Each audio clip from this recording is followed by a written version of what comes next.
Como decía, siempre inicio así, un poco como para matar la rutina, un pequeño inicio musical, 5 minutos, hasta que se conecten todos. De ahí empezamos la clase, grabando como estamos ahora.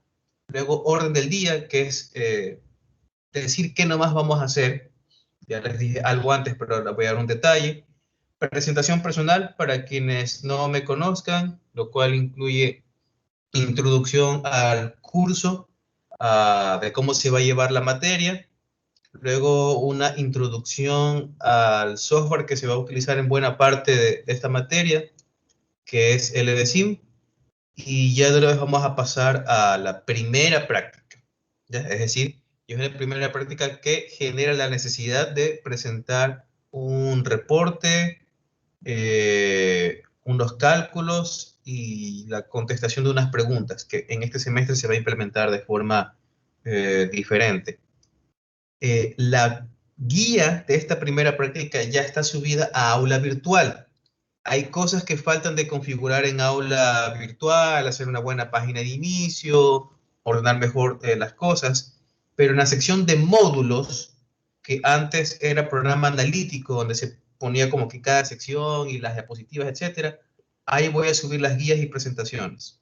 Entonces ahí ya está la primera guía de práctica. ¿Qué más? ¿Qué más? Ya, yo creo que nada más. ¿Preguntas hasta ahí?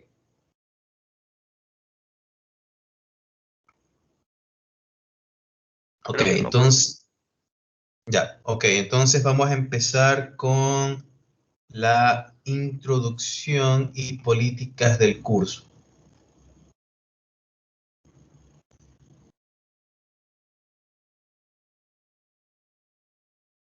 A ver, introducción y políticas del curso.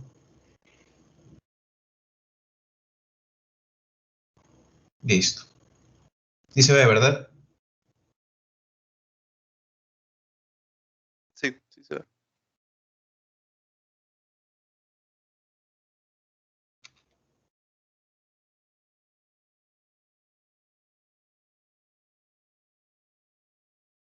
Ya.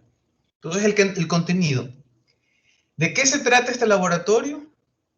Presentación personal, políticas generales y de disciplina, el tema de asistencia, calificación, lecciones, informe de laboratorio, material de ayuda, recursos en línea y aspectos éticos. Bueno, ¿de qué se trata este laboratorio? Al igual que muchos laboratorios, lo que más se asocia a la parte práctica, al componente práctico de una materia, es como lo que se ha visto en teoría, comprobarlo, ¿no? Pero no siempre es solo eso. Comprobar que eso lo que se ha enseñado en la clase teórica se da en la práctica, y también depende mucho del tipo de materia. Hay otras que son más parecidas a lo que sería un laboratorio de física, muy de ciencias, como mecánica de fluidos, en la que tratas de demostrar ciertos teoremas o ciertas relaciones. Y luego tienes otras que son como laboratorio de instrumentación, que va más en la línea de este laboratorio, que es el de actores mecatrónicos, en el que no hay tantas teorías que demostrar, tal vez modelos, eso sí, porque se hacen modelos matemáticos de los diferentes motores que van a ver a lo largo. ¿Y esto de qué sirve? Que cuando ustedes estén diseñando sistemas mecatrónicos, ustedes no tengan que hacer a lo empírico, es decir, probando a ver qué pasa si pongo este motor y arman la maqueta o arman el bueno, no el demo, tiene otro nombre. Ah, ya, se me fue el nombre. Digamos, prototipo, eso. Ah, sino que ustedes pueden diseñar todo el sistema simulado y usando los diferentes modelos matemáticos que son simplificados, pero lo suficientemente, digamos, con el suficiente detalle como para que la simulación se acerque más o menos a la realidad, pero al mismo tiempo lo suficientemente simple para que sean fáciles de manejar con herramientas matemáticas simples y hacer las resoluciones a mano. Entonces, Primer objetivo, poner en práctica lo aprendido en la teoría. Eso está claro. Se ven aspectos de ciertos motores, actuadores que van a ver en la teoría y luego se los pone en práctica en el laboratorio. Entre eso está realizar las conexiones necesarias, implementar las diferentes formas de operar y controlar actuadores mecatrónicos. Esta es la parte que diferencia digamos, a otras prácticas. No se trata tanto de comprobar teoremas, sino es casi que como una especie de curso práctico, como un curso que se tomaría afuera, ya directamente de operación de los equipos. En este caso, cómo conectar los motores, cómo los conecto si los quiero un arranque en delta, un arranque en Y, las diferentes formas en que puedo, o las más comunes en que puedo manejar la velocidad de un motor de corriente continua, cómo conecto un motor a paso, etc. ¿Ok? Luego, determinar experimentalmente las características de operación de los actuadores. Las características de operación muchas veces ustedes las ven reflejadas en la curva de operación, que es la curva de torque-velocidad, que es muy característica de diferentes tipos de motores. No es lo mismo en un motor de corriente continua que, por ejemplo, en un motor universal. Bueno, dentro de los motores de corriente continua, incluso las curvas son muy diferentes, dependiendo de si es de imán permanente, en serie, en paralelo, compuesto, un motor de inducción trifásico o monofásico, jaula de ardilla, motor a paso, en fin, las curvas son muy diferentes. Y con el modelo matemático de estos motores, yo más o menos puedo inferir una curva idealizada. Yo puedo comprobar que efectivamente se cumple esto del desplazamiento del punto de operación. Esto del punto de operación es, digamos, el punto de torque y velocidad o incluso de otras características como corriente, potencia, en que coinciden lo que me ofrece el motor versus lo que me pide la carga, ¿verdad? Lo que me ofrece el motor sería el motor, y lo de la carga sería, por ejemplo, una banda transportadora con diferentes cajas o el eslabón de un brazo robótico, lo que a ustedes se les ocurra, ¿no? Entonces yo necesito un cierto torque o una cierta velocidad para mover esa carga versus lo que me ofrece el motor. Donde coinciden, ese es el punto de operación.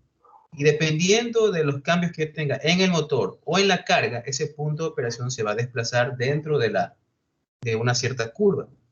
¿Ok? En un laboratorio se podría comprobar esto.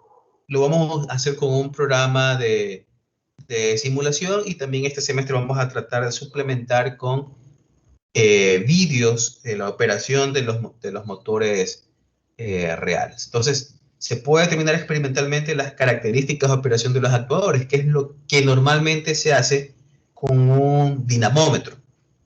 Cuando se quiere caracterizar, esto se hace incluso en la industria, más que todo cuando, por ejemplo, en la industria automotriz, cuando quieres probar el rendimiento de un motor de combustión interna, tú lo conectas a este equipo que es el dinamómetro y que básicamente lo somete a prueba. Es decir, simula lo que es una carga mecánica, le opone resistencia a su movimiento mientras se registra la velocidad y se registra ese torque dinámico, ese torque de resistencia que se le pone el motor. Similar a cuando ustedes tienen un motor encendido, comienzan a tratar de frenarlo con los dedos, ¿ya? Se lo va frenando cada vez más, cada vez más, cada vez más, y se va registrando los diferentes puntos de torque, de velocidad, de consumo de energía eléctrica, y en cada uno de esos puntos se va generando la curva y se va sacando la tabla de corriente, rendimiento, potencia, en algunos casos incluso temperatura. ¿Ok? Y estas curvas se podrían comprobar, se podrían comparar con los respectivos modelos simulados. ¿Preguntas hasta aquí? Ya, seguimos entonces. Bueno, una presentación personal. Por ahí vi unas caras medio conocidas. Puede ser de las materias pasadas que he dictado. Mi nombre es Giancarlo Zamora. Estoy formado en Ingeniería Mecánica en SPOL. Ese es mi correo para que me puedan contactar por el correo oficial de SPOL. Los laboratorios que he dictado en el pasado son mecánica de fluidos 1 y 2, termofluidos y electrotecnia. Desde el semestre, bueno, desde toda la virtualidad, he tenido encargado 3 laboratorios: instrumentación, sistemas de control aplicados y actuadores mecatrónicos. Mi trabajo de graduación, lo bueno es que pude aplicar en buena parte justo los 3 laboratorios que estoy dictando ahora, ¿no? Estoy más enfocado en lo que ya he visto, entonces les quiero enseñar más o menos qué hice y cómo está involucrado, por ejemplo, el tema de actuadores mecatrónicos. También hay algo de instrumentación, hay algo de control, de hecho bastante de control. Hice un equipo didáctico que era solicitado por otro profesor. Este era para enseñanza de control. Es un equipo o una planta para probar algoritmos de control o técnicas de control, que se llama el péndulo invertido. El péndulo invertido de forma natural sería como lo que hacía el chavo con la escoba. Tratar de equilibrar una varilla de forma vertical hacia arriba. ¿Ok? Recuerden que hay 2 sistemas. También hay control de péndulo hacia abajo, que es básicamente lo que hace un puente grúa. A menos los que tienen sistemas de control integrados para tratar de evitar este movimiento pendular en la carga que se tiene en el puente grúa.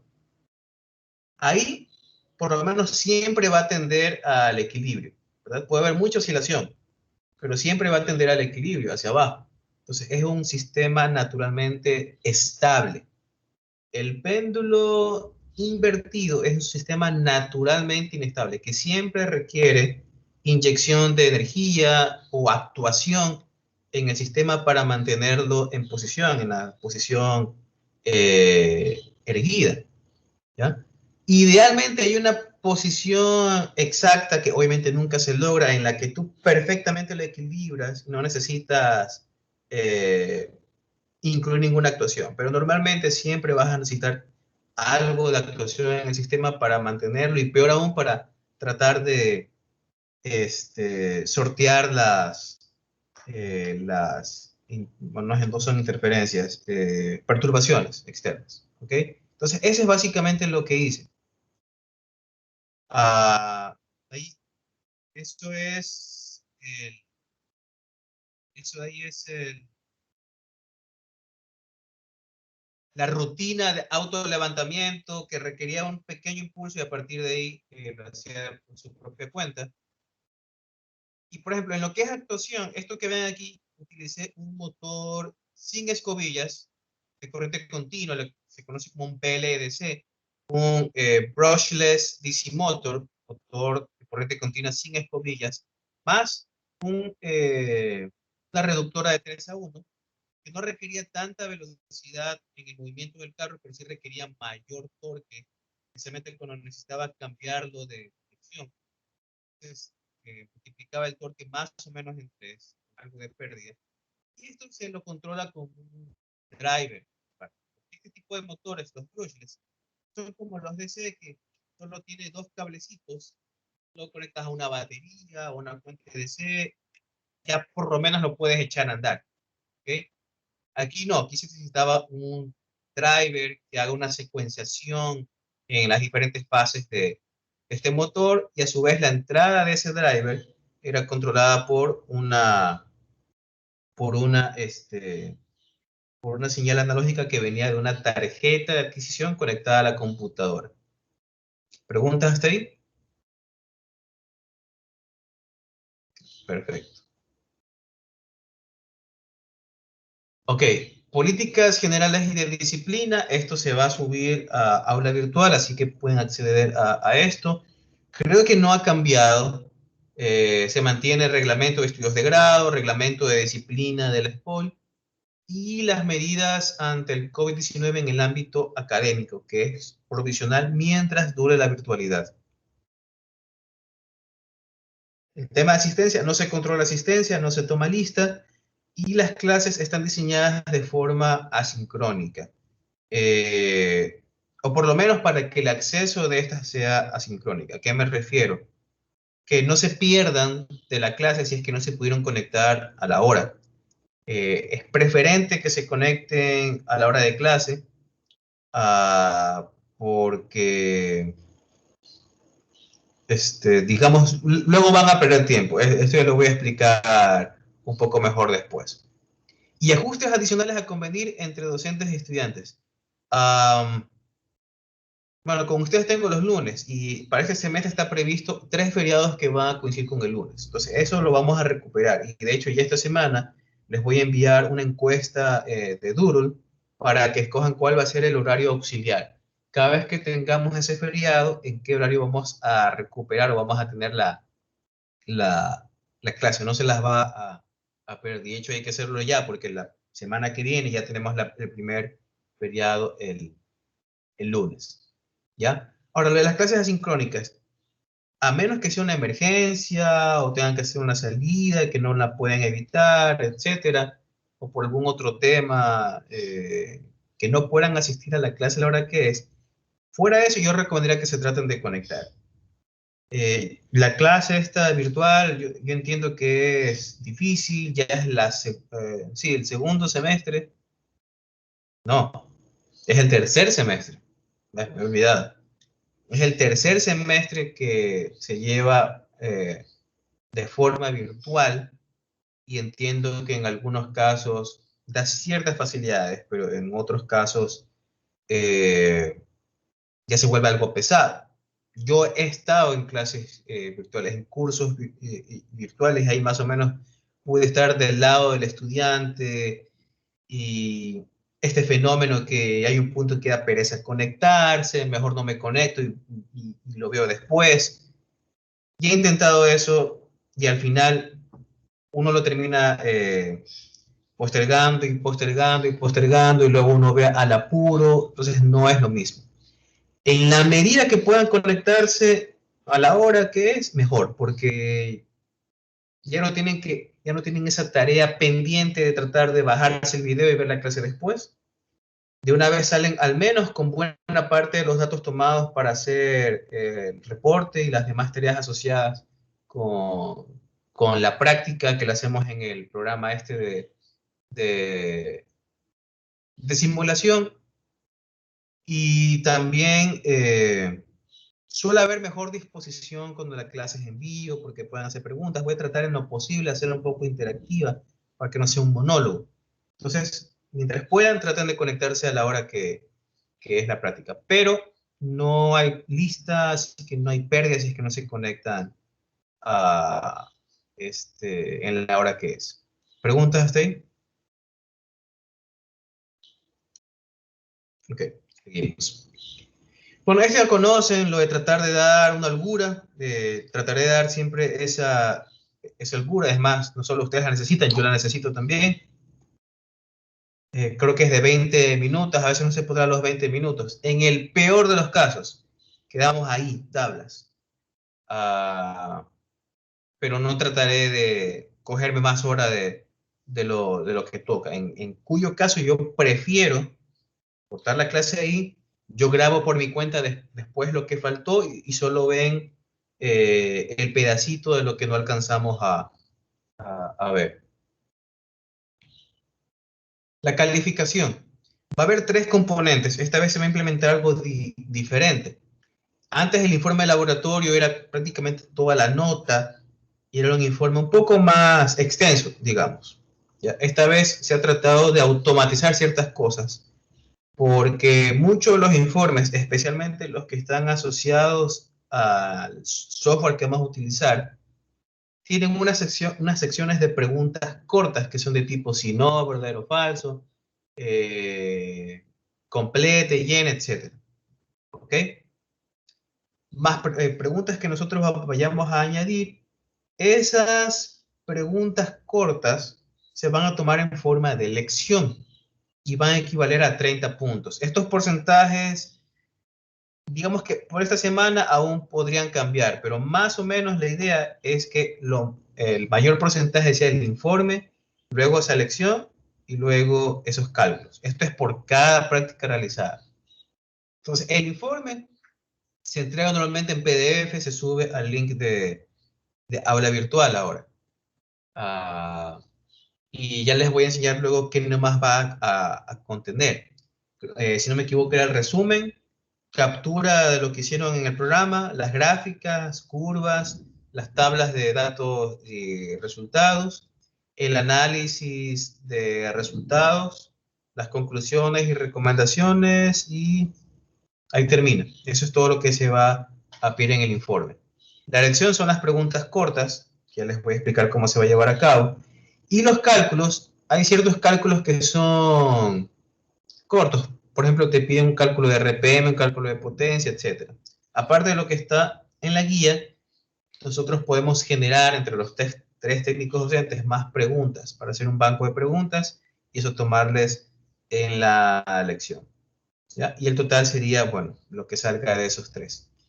Casi todos, bueno, no casi todo se va a calificar sobre 100 para que luego sea fácil aplicar los porcentajes de la nota final práctica, que nosotros calificamos sobre 100, se ingresa sobre 100 en el sistema y ya el sistema se encarga de ponderar de acuerdo a cómo haya repartido la nota práctica.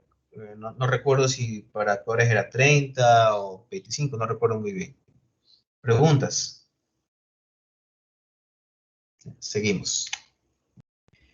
Lecciones son generadas en aula virtual. Ustedes ingresan, yo creo que ya tendrán experiencia, en otras materias les habrán tomado lecciones similares. Lo mismo el ingreso de los cálculos también va a ser como una especie va a ser generado en aula virtual. La lección especialmente, esta va a tener un tiempo estimado, por ejemplo, va a durar 10 minutos y va a haber una franja horaria en la que pueden ingresar, digamos viernes de 8 a 10 de la noche. Entonces ahí pueden ingresar, tienen 10 minutos para completar la lección y se genera su nota automáticamente. En el caso de los cálculos, o bien se dará más tiempo o simplemente eso va a estar abierto durante la semana posterior a realizada la práctica. ¿Ya? Luego eso ya se cierra. Eh, en el caso de... bueno, ya está, lección tomada en un mismo día, en una franja horaria de competir con los estudiantes. ¿Ok? ¿Preguntas hasta ahí? Perfecto.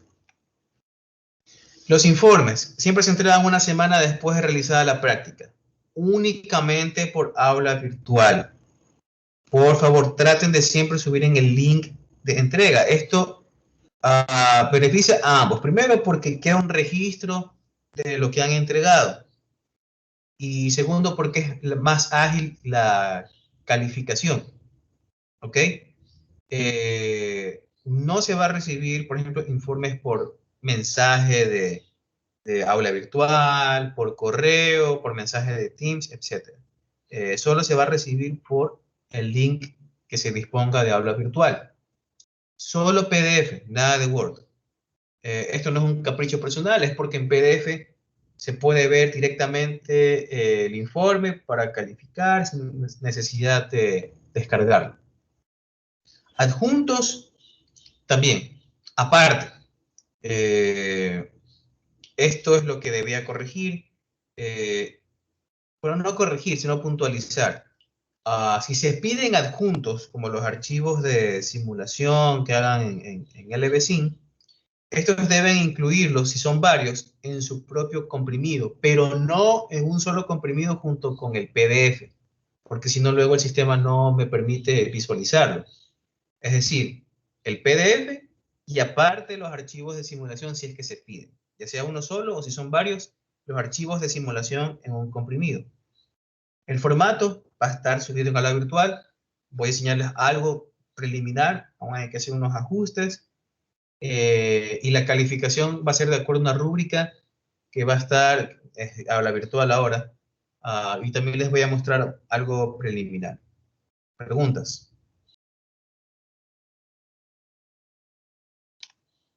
Seguimos. Material de ayuda, recursos en línea, bueno, aparte de las presentaciones, las diapositivas, videos tutoriales, las guías de laboratorio, los formatos y rúbricas, todo eso va a estar en aula virtual. También está la página de MathWorks Simscape eh, que tiene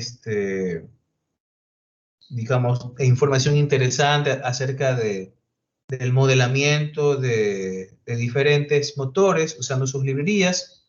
También está la sección de ayuda de LBSIM.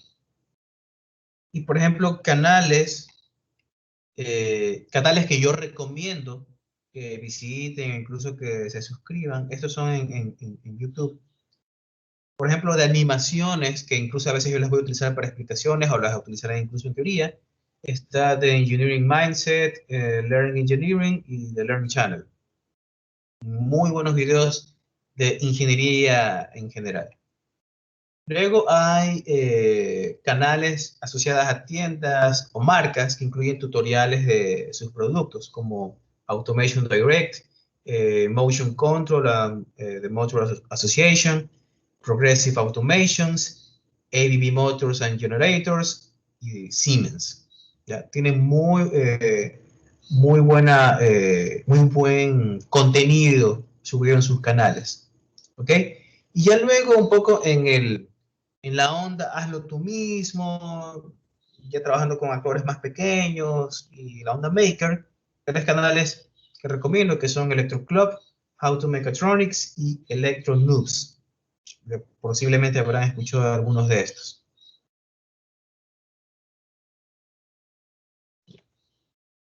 Bueno, aspectos éticos. Copia en la lección, en donde se llega a descubrir y se informará a quienes se hayan copiado. Si se comprueba, anulación de la lección. Reincidencia, se informaría al Consejo de Disciplina. Copia parcial o total en sección de análisis de resultados, conclusiones y recomendaciones, que es, digamos, el núcleo del informe, que es la parte que más importante. Incluso para copia parcial, se anula todo el reporte. No importa que es también hecha las gráficas, el resumen, etcétera. Si se copiaron en esa parte, se anula todo el reporte. Reincidencia, se informa al Consejo de Disciplina. Copia parcial o total en otra sección del informe, que casi no hay mucho. Está el resumen, las gráficas, por más que hayan utilizado el mismo programa, no creo que suceda que la gráfica, si la colocan detrás de la otra, coincida perfectamente. Entonces eso es, se pasaron el archivo de imagen y lo pegaron y se acabó. Entonces en ese caso solo pierden el punto de esa sección. Si se copiaron el resumen, eso vale 10 o 15 puntos, pierden solo esos 10 o 15 puntos, pero no se anula todo el reporte. ¿Preguntas hasta aquí?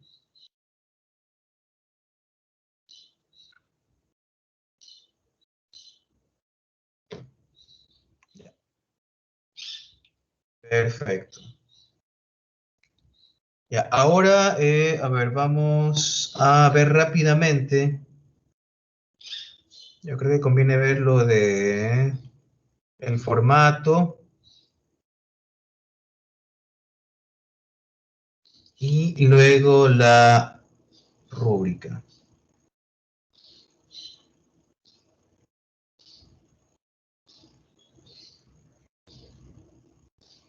Ya, aquí creo que es más fácil compartir toda la pantalla.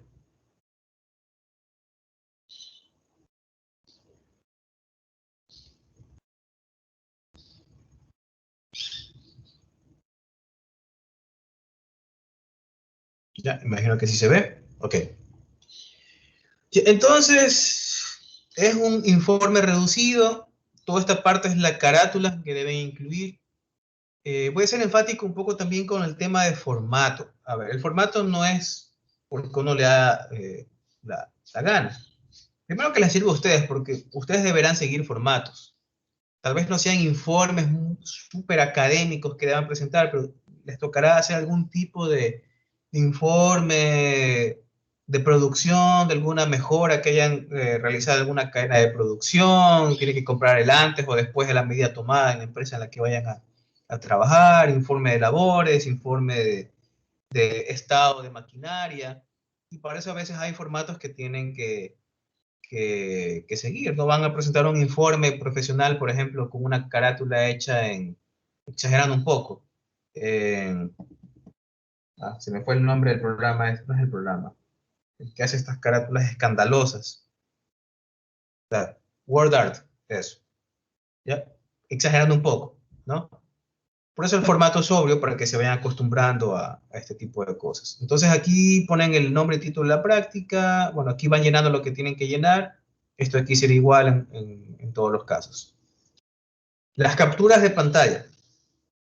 Las capturas de pantalla del programa que vamos a ver, cuál vamos a utilizar para comprobar que ustedes han hecho su propia simulación. Otra vez, por más que todos hagan la misma práctica, ¿verdad? Y las conexiones sean iguales. No creo que todos hagan coincidir exactamente la misma conexión, con el mismo color del cable, con que cuelgue el cable exactamente en el mismo lugar cuando se las coloca una detrás de otra, ¿ya? Aparte que eso es condicionante para la validez del reporte, eso me olvidé también mencionar. Si no se incluye eso, se asume que no han hecho la práctica en el programa, que simplemente han copiado. Entonces tienen que incluir eso para que valga el reporte. ¿Ok? Algo que habría que añadir ahí es, aparte de la captura de pantalla, incluir el archivo de simulación cuando se lo requiera. Luego tenemos tablas y gráficos, las tablas de datos y resultados y las curvas o gráficas que se pidan, por ejemplo, curvas de torque velocidad, o curvas de torque corriente, o torque potencia, etcétera, o de rendimiento.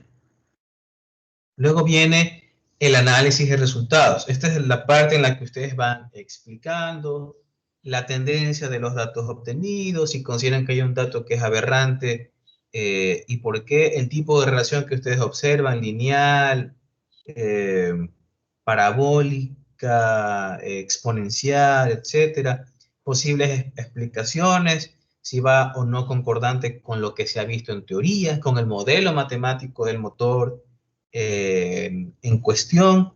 Si no es así, posibles causas de por qué se desvía de lo que me indica el modelo idealizado. Ocurre esto por las diferencias entre el modelo. Recuerden que un modelo idealizado deja mucho de lado para que la matemática sea simple, ¿ya? ¿O es esto por algún problema en la simulación? En este caso es la simulación. Idealmente se debería hacer esto con un motor real, aunque el simulador que vamos a utilizar trate en lo mejor posible recrear cómo actuaría un motor real. Pero dentro de las limitaciones, hacer ese análisis. Esa parte va en forma de párrafos. Y ya luego las conclusiones y recomendaciones que son concisas, ¿ya? Y siempre están asociadas un poco con el objetivo de la práctica, si es que se comprobó o no se comprobó la hipótesis, si es que hay una o no una relación lineal, por ejemplo, entre torque y velocidad para un motor de corriente continua, de imán permanente, ¿ya? Y hay otras conclusiones más, por ejemplo, la relación entre el voltaje y la pendiente de la curva, cómo se relaciona y se comprueba o no esa relación de forma práctica, etc. ¿Ya? Las conclusiones son concisas, de 2 a 3. Y las recomendaciones también de 2 a 3. En el caso de las recomendaciones, que sean recomendaciones relevantes, siempre digo, son soluciones que ustedes proponen para mejorar la práctica. No van a tomar en cuenta las indicaciones del técnico docente o recomendaciones que yo ya di durante la práctica. Tienen que ser ideas que ustedes proponen para mejorar a nivel de equipo, a nivel del procedimiento, a nivel de la instrumentación utilizada, incluso aunque es virtual. Ya pensando un poco a futuro de esto implementado con equipos reales, cómo se puede mejorar la práctica. Y también dentro de la virtualidad, qué se puede hacer, se recomienda algún otro programa disponible, cómo mejorar el procedimiento, etcétera. Siempre son soluciones que ustedes deben ofrecer en recomendaciones, de 2 a 3. El formato, lo que les decía, tratar de mantenerlo por las razones que ya les di, y aparte porque la estandarización de esto permite que la revisión de los reportes sea homogénea, ¿no? Porque no es lo mismo tener reportes en los que el tamaño de letra va cambiando de forma brusca entre sí, al menos cuando toca revisar. Porque no se tiene, por ejemplo, la idea es siempre concentrarse en el tema de fondo, es decir, en lo que han escrito ustedes, ¿ya? Pero si la forma también está cambiada, eso es ruido, digamos, distrae de poder revisar bien el fondo. Entonces, cuando ya está todo estandarizado y no hay que preocuparse en ver que el análisis se ve extenso, pero es porque han usado un interlineado grande o el tamaño de letra grande, una vez que eso se ha dejado de lado porque está estandarizado, entonces me puedo concentrar en lo que en realidad han escrito. Entonces, por favor, es tamaño 2 a 4 con los márgenes por defecto, es decir, 3 centímetros izquierda a derecha, 2.5 superior a inferior, letra de tipo Times New Roman con tamaño 12 y espaciado de líneas 1.15. ¿Okay? Esto es lo que debe tratar de seguirse. Y como sea, trabajen en el programa que sea, Word o Free. Hay unos de estos de Open Office, creo que es Open Word o algo así, en lo que ustedes quieran, pero al final lo tienen que transformar en PDF y ese es el que se sube. ¿Ok? Hay un filtro incluso que se va a aplicar en la subida del archivo para que solo puedan subirlo como PDF. ¿Preguntas hasta aquí? Ya. La rúbrica va a ser de este tipo. Y la calificación también será en función de esto. Esta está un poco por afinar, pero siempre hay secciones, por ejemplo, preguntas, bueno, esto no, tabla de datos, gráficas, etcétera, capturas de pantalla. Y siempre hay 4 niveles: básico, en desarrollo, desarrollado y excelente. Cada una con niveles de cumplimiento. Obviamente, excelente cumples con lo que se pide y hasta más allá. Y de ahí vas bajando en desarrollo y básico. Siempre se ofrece aquí un comentario para que ustedes sepan si, por ejemplo, eh, decidí que lo que me han presentado en tabla de datos se acerca más a nivel en desarrollo, el por qué, qué les faltó, etcétera. Y cada uno de estos niveles de cumplimiento tiene un puntaje, cada sección tiene un puntaje. Por ejemplo, digamos que en tabla de datos hay 10 puntos en juego.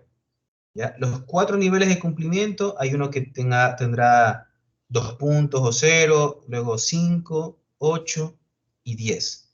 No hay nota intermedia. Este es un compromiso que se hace para que la calificación sea ágil. ¿Ya? Yo podría calificar de forma continua entre 0 a 10, pero va a tomar más tiempo. Entonces, ¿qué es lo mejor? Cuando ustedes me presentan, yo tengo el reporte y esta rúbrica al lado. Leo su reporte y veo, por ejemplo, su tabla de datos, y en el nivel que se ajuste mejor, ese lo elijo. Le doy clic y automáticamente va el comentario que está ahí y el puntaje. Es decir, en este caso no habría forma de sacar 6 o 7 puntos, ni 9 puntos, ni 4 puntos. O les va la nota que está en básico, o la de desarrollo, desarrollado o excelente. ¿Ya? Y al final se van sumando las secciones y les da el puntaje final.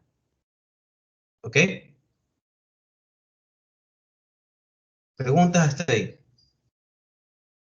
Esto en el caso del reporte.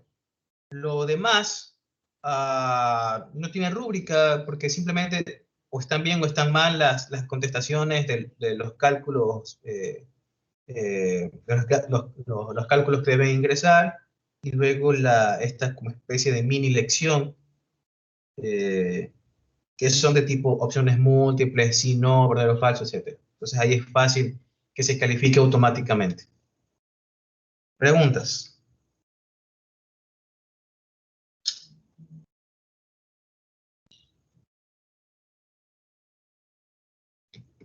¿Ok?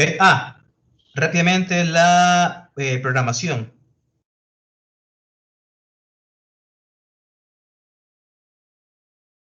Esta es otra materia. Aquí está. Esto ya fue hablado. Siempre hay, digamos,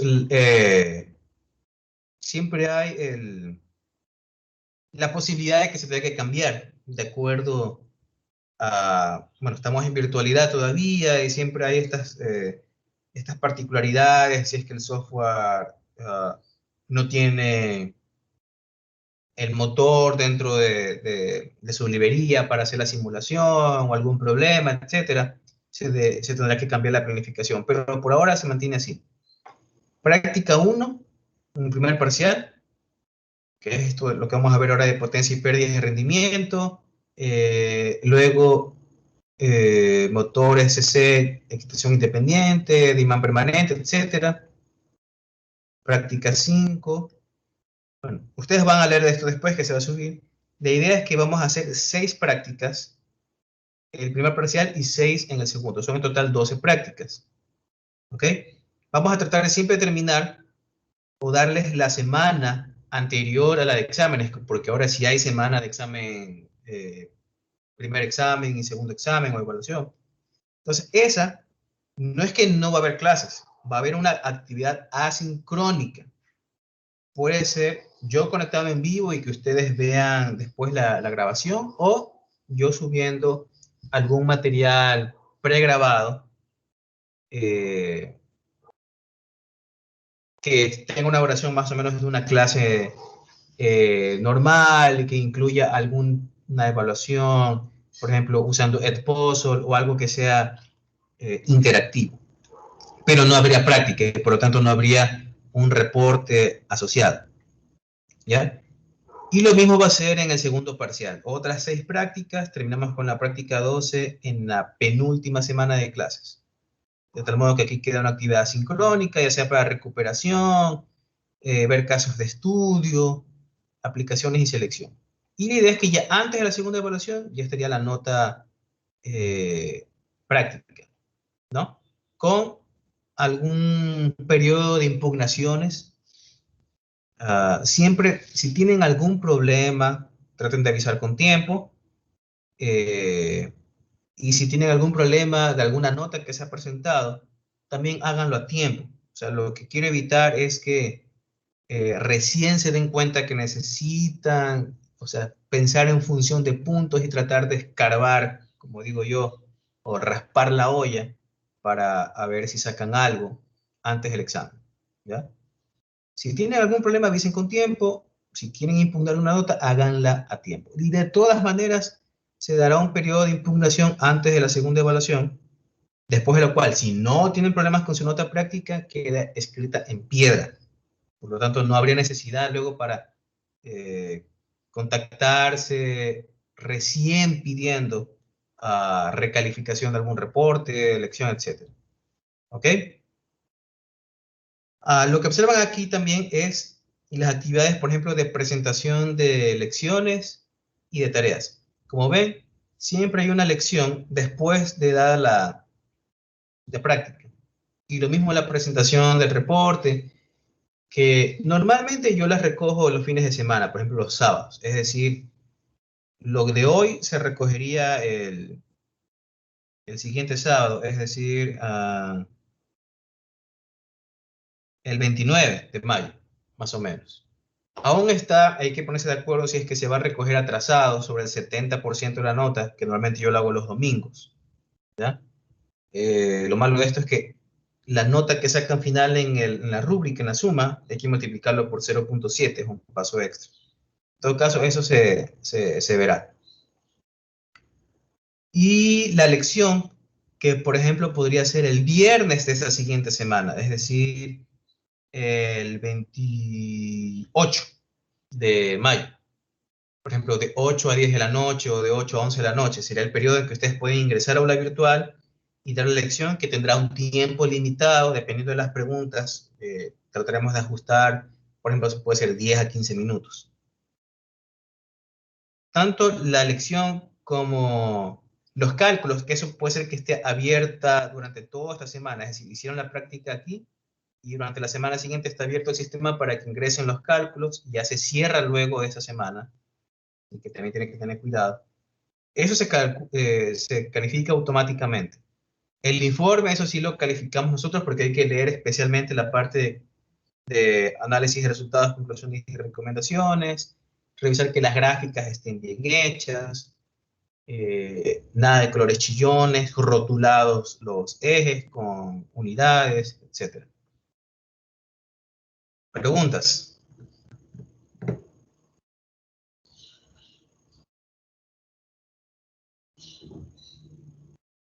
¿Preguntas? Profe, buenos días. Una consulta. Con respecto a los cálculos, solo tenemos que poner ciertos valores en las preguntas que nos hagan en los reportes, ¿no? Por ejemplo, se te va a pedir, por ejemplo, ya, ajuste el voltaje del motor a tanto por ciento, ¿verdad?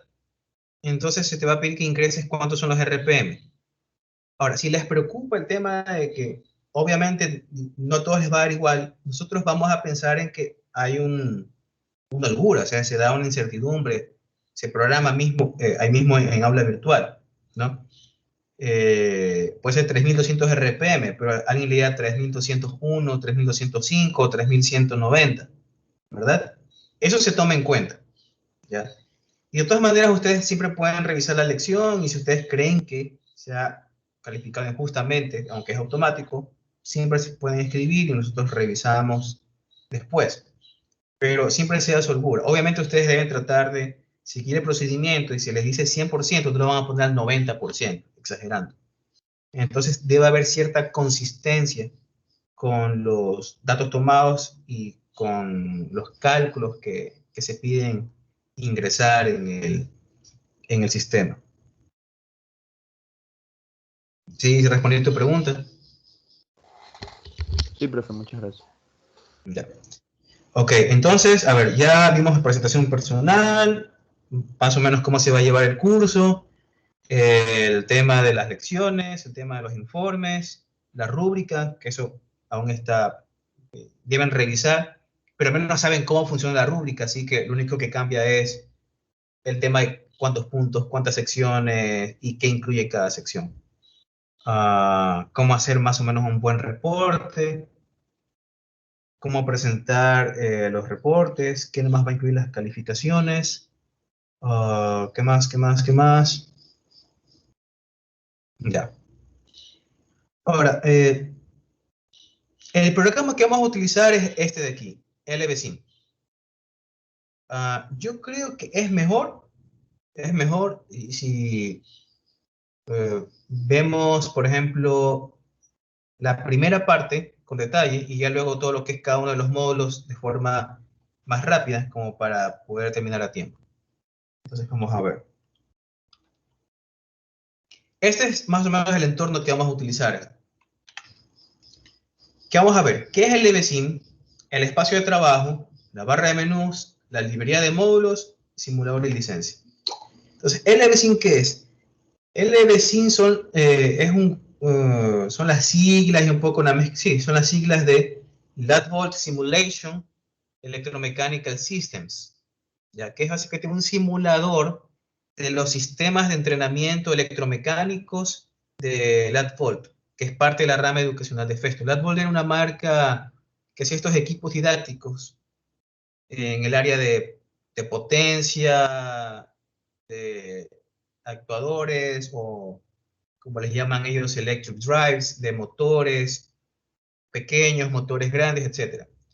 Luego la compró Festo y se convirtió en la rama educacional de Festo Didactic, enfocada en lo que es electrónica, eléctrica de potencia y motores. Porque Festo Didactic también se la conoce más por su rama de neumática, hidráulica y también un poco de robótica. Entonces, el programa que vamos a utilizar es la simulación de un equipo real que vende Festo. De hecho, normalmente va en conjunto. Y la simulación la realiza el estudiante antes de ir a la práctica para que sepa más o menos qué esperar y cómo conectar las cosas cuando vaya al laboratorio. Entonces aquí ven el equipo real y esto es lo que van a ver ustedes en la simulación. Ahora, el espacio de trabajo no ha cambiado mucho en esta versión.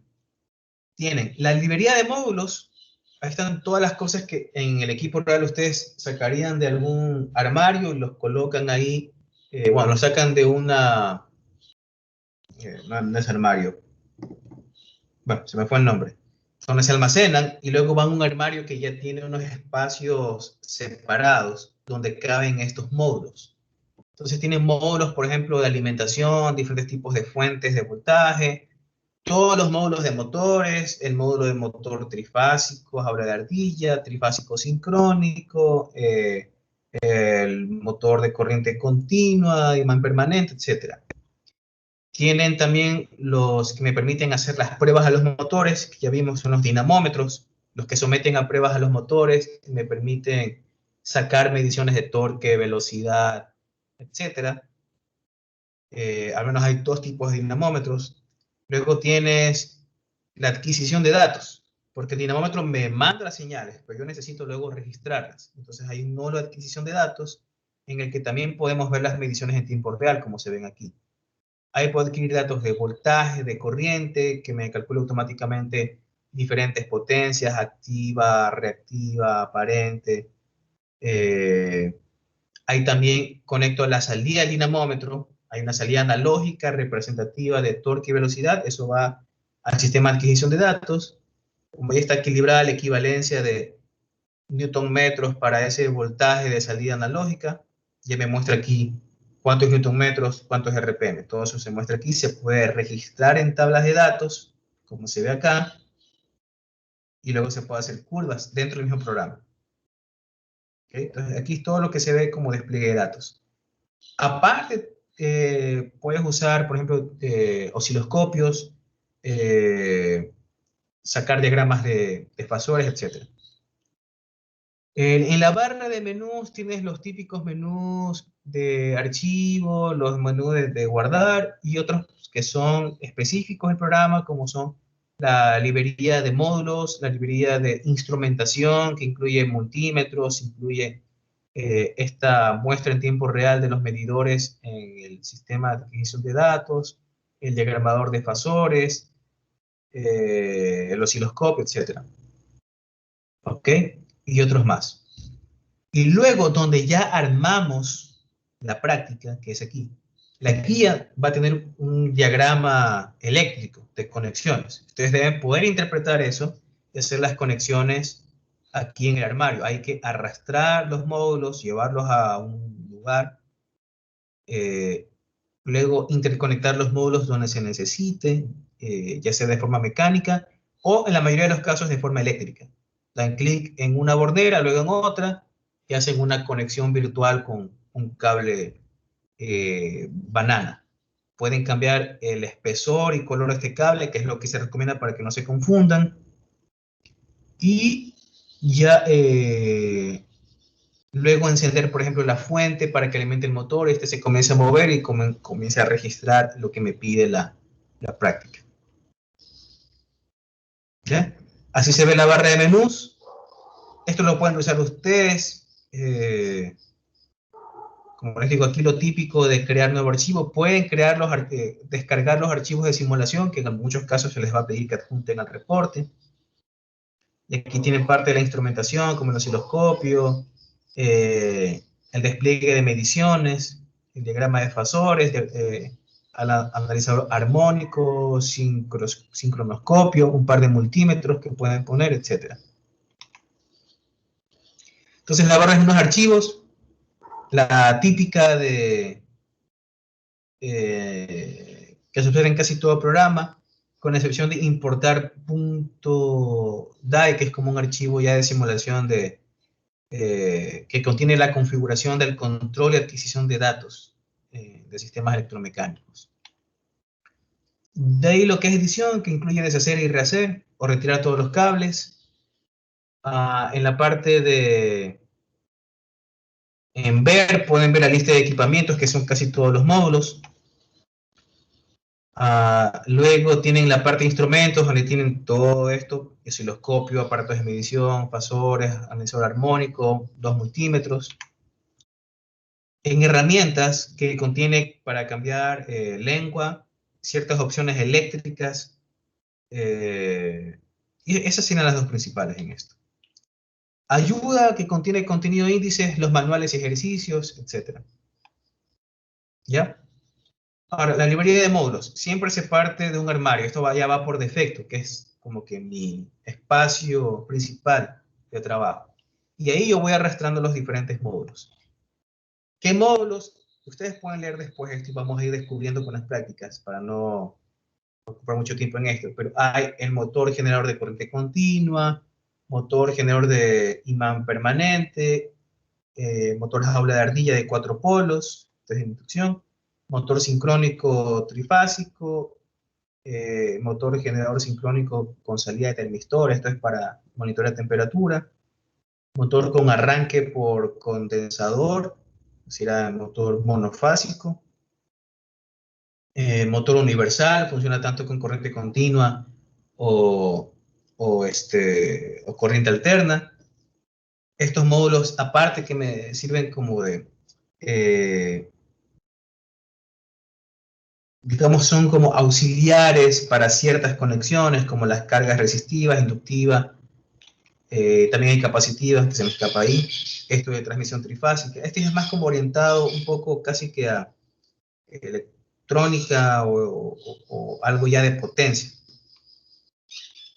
Las cargas capacitivas, transformador monofásico, transformador trifásico, otro transformador, otro tipo de transformador monofásico, el módulo de sincronización, bloque de baterías para un motor de corriente continua, por ejemplo. La fuente de alimentación principal que vamos a utilizar, que contiene tanto salidas trifásicas como salidas de corriente continua. Y en ambos casos me ofrece salidas fijas, trifásicas, salida fija continua y también ajustable trifásica y ajustable continua. En ambos casos se ajusta con la misma perilla. Como es raro el caso en que se utilicen tanto la trifásica ajustable y la continua ajustable, que se ajustarían al mismo tiempo porque es una sola perilla, entonces no hay problema. Este es el breaker principal para activar esta fuente. Esta es una tierra que se ofrece de protección y esta es una alimentación de 24 voltios alternos, que es para instrumentación, para el sistema de adquisición de datos y para ciertos dinamómetros.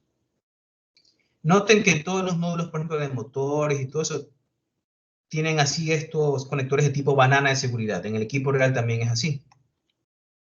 Y en el diagrama que se ve aquí, ustedes pueden ver a qué corresponde cada conexión. Por ejemplo, aquí tienen, esto representa una bobina, aquí representa a otra, por ejemplo, aquí representan a las 3 bobinas trifásicas y aquí representa al termistor de por medio. ¿Qué más tienen? Tienen otra fuente más sencilla, el motor de impulsión dinamómetro. Este es el que me permite hacer las pruebas en los motores, lo mismo el de aquí, pero más sofisticado. Y 2 interfaces de adquisición de datos. ¿Preguntas hasta ahí? Esto va a estar subido por si acaso.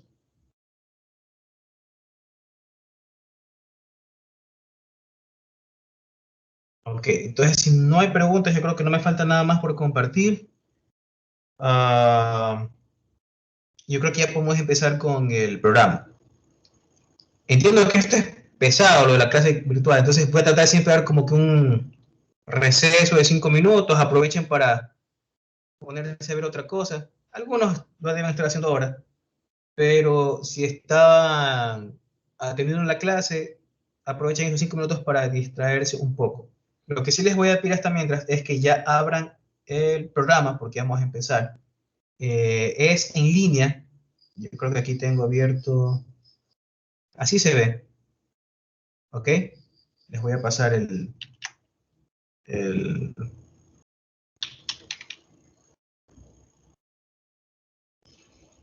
aquí hay una pregunta. ¿Cuánto tiempo vamos a tener para hacer los informes? Bueno, eso creo que lo respondí. Se entrega el fin de semana de la semana siguiente.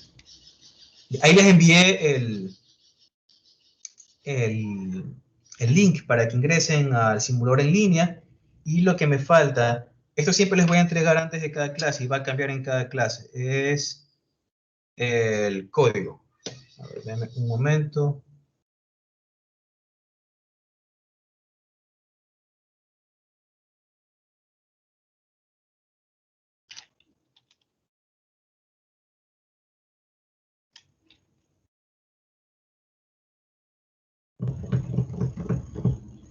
A ver, código, aquí está.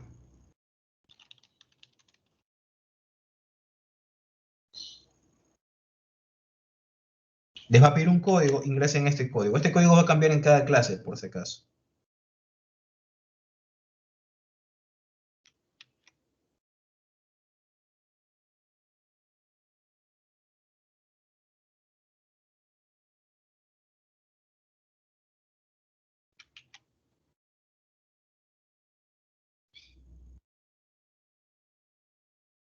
¿Ya?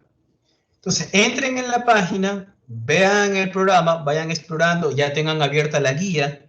Son las 10:13. Demos unos 5 minutos de receso, ¿les parece? Que regresamos a las 10:18, ya para hacer la práctica. Cuando revisamos rápidamente la guía, hablamos un poco sobre lo que es pérdidas. En el caso de estudio de un motor de corriente continua, por ejemplo, estos dos motores son de corriente continua, este es didáctico, aquí podemos ver las diferentes partes que tiene. Y una vez analizado eso, ahí hemos conversado un poco, que hay algo de interacción en la clase, vamos directo a la simulación y la toma de datos. ¿Ok? Y si no hay preguntas, entonces aprovechen para distraerse un rato, son las 10:14, regresamos a las 10:19. ¿Ok? Listo.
Ok.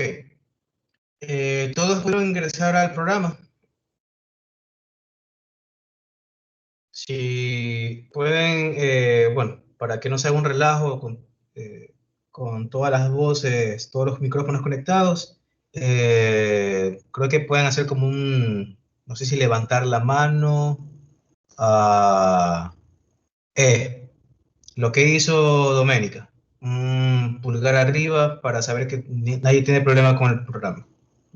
Ahí van dos, ya tres, Daniel Andrés, Wissington, Luis Antonio, José Fernando. Iván Fernando, Tamara, ¿quién más está conectado? Sergio Ramos, Fernando Troya, ya está, y Erika Villa.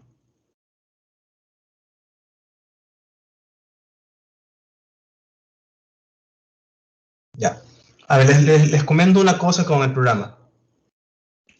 A ver, hay 12 licencias, me parece, de este programa, en todo momento. Siempre se está generando un nuevo código, por eso en cada clase. Esto es más o menos, generar un nuevo código es como cuando se termina una clase en un laboratorio físico y dicen, bueno, se acabó el tiempo, ya tienen que desalojar. Entonces, algo así. Se genera un nuevo código que lo sabemos ahora solo nosotros y podemos utilizar 12 licencias que nos alcanza con las justas, porque creo que máximo son 11 en los paralelos prácticos, más la que uso yo, los 12. ¿Ok? Después de esto, por ejemplo, yo tengo otro curso de actuadores. Eso quiere decir que necesitaré usar otro código para la clase.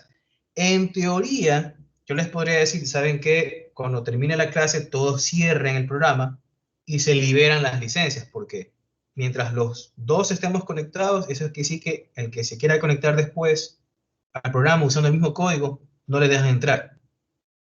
¿Ya? Ahora, no es que no me fíe de ustedes, sino que a veces, o por lo que era a propósito, pero a veces dejan las páginas abiertas, o luego se puede compartir el código, a veces porque dicen, mira, este programa que es interesante, entonces pierdo las licencias para el próximo curso. Yo luego les pasé un horario para los que necesiten trabajar con el programa aparte de la hora de clase, en los que va a estar libre, pero solo va a haber 12 licencias. Así que traten de siempre completar ahora lo que necesiten y si les falta algo, lo necesitan hacer después de horas de clase, traten de entrar al programa, realicen lo suyo y salgan inmediatamente, cierren la página para que se libere la licencia para otro compañero de ustedes. ¿Ok? Entonces vamos a revisar rápidamente el manual y de ahí directamente usar el programa. A ver.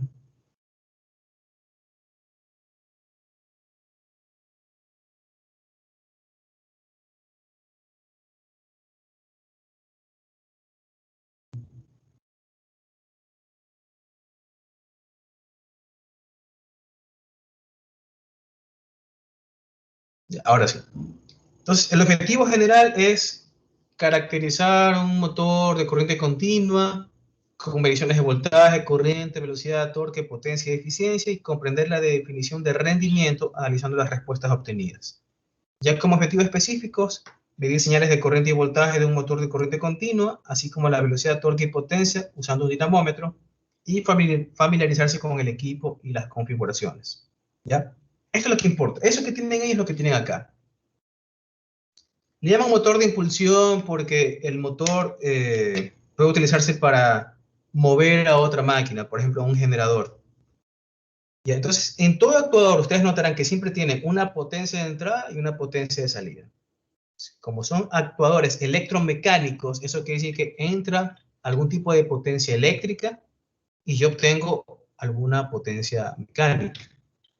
Normalmente entra algún valor de voltaje o corriente y yo obtengo algún tipo de torque o velocidad útil para realizar algún trabajo mecánico. Esa es la idea del actuador electromecánico, para mover una puerta, el eslabón de un brazo robótico, una banda transportadora,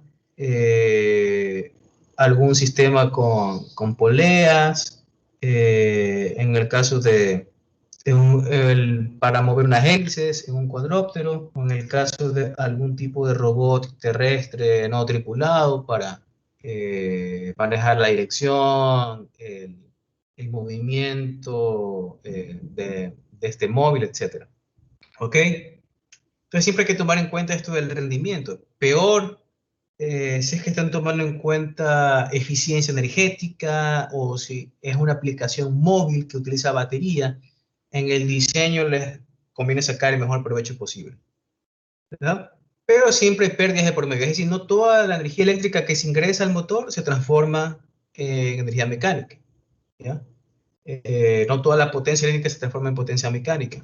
Siempre hay unas pérdidas. Y en el caso de, por ejemplo, el motor de corriente continua, y en casi todo motor las hay de dos tipos: pérdidas eléctricas y pérdidas mecánicas.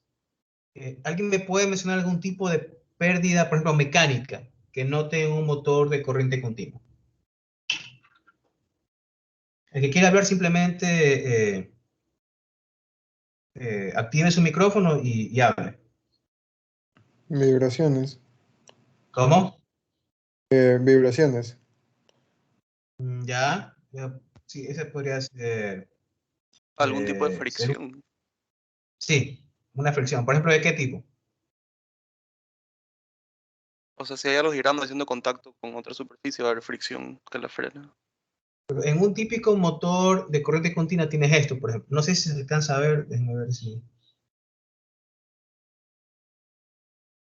Ahí creo que es.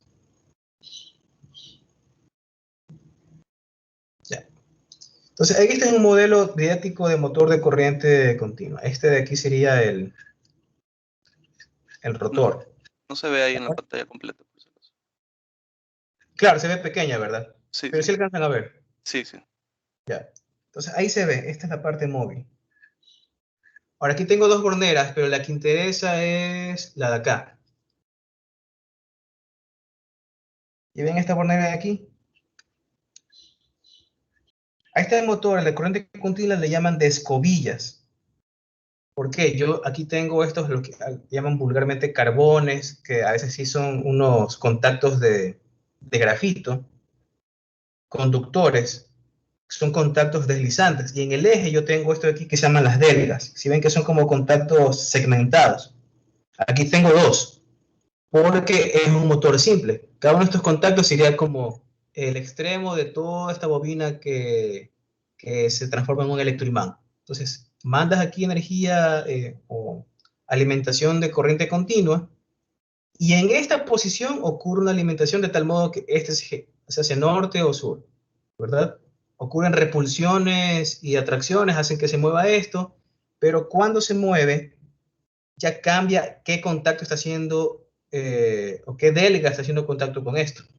Y por lo tanto cambia el sentido de la corriente aquí. Y eso ocurre cada vez que gira. Entonces, en este tipo de motor, yo tengo de ley este contacto deslizante, que por más que sea de grafito, que es de baja fricción, igual me genera fricción. Entonces, sí, esa es una pérdida mecánica. ¿Qué otra pérdida mecánica puedo tener? Es relacionada con algo típico que ven mucho en el área mecánica. Es un elemento mecánico, cuando tenemos partes que giran. ¿Se le ocurre a nadie? Bueno, este eje gira en el aire o tiene que estar apoyado en algo. En los rodamientos. Exacto. Y dependiendo del motor que ustedes utilicen, porque tal vez se vayan a topar más hoy en día motores de corriente continua para aplicaciones pequeñas y no por eso menos importantes. Los alimentadores de camarones, por ejemplo, automáticos, utilizan motores casi que de este tipo. Son motores típicos de corriente continua con escobillas. Un motor para la alimentación, digamos, para el ingreso del alimento, que viene luego de una tolva, y luego otro motor que está en un extremo, que tiene como una especie de toberas que giran a alta velocidad, donde cae el alimento. El primer motor mueve un sinfín y el otro motor mueve como unas cornetas donde cae el alimento y lo reparte en las piscinas. Entonces, sí es relevante. Si el motor es pequeño y de bajo costo, lo que tiene son bocines hechos de bronce, me parece. ¿Ya? Cuando ya el motor es de una gama más alta, por ejemplo, este de aquí creo que es de gama más alta, este sí tiene rodamientos. ¿Ok? En este motor didáctico simplemente está sostenido por contacto. Aquí más o menos se ve. ¿Ya? Si yo aflojo esto y quito este tornillo, se cae el eje. Entonces, esas son las pérdidas mecánicas. ¿Y las pérdidas eléctricas cuáles se les ocurren?